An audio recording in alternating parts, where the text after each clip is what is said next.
Hi guys, just a very short video just to quickly discuss that if you are a seasonal worker like myself and Alicia from Travel Unraveled, then your window of employment during the year is very small compared to everybody else who's fully employed.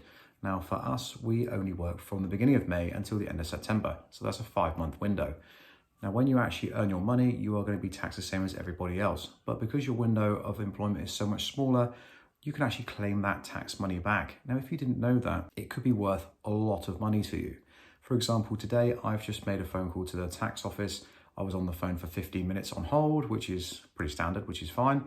And then it took me 4 minutes just to go through the very basic questions that they have to ask of you. And I have just been refunded £1,342, which is unbelievable.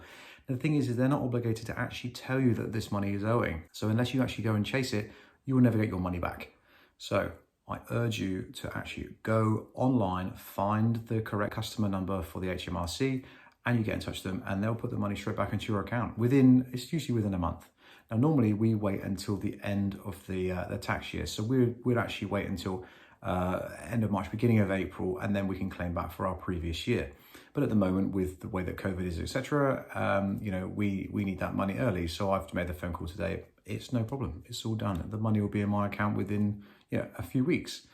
So the other thing is don't forget you can also claim for uniform allowance as well. That's cleaning your uniform. So long as you have a uniform with a motif, with an emblem, a logo of the business that you work for on there, if you clean it, you can get paid for it. It's about £15 a year. You can claim back 4 years. So it's worth doing it. It's free money. If you're working season like we are, then you need to get all the help you can get.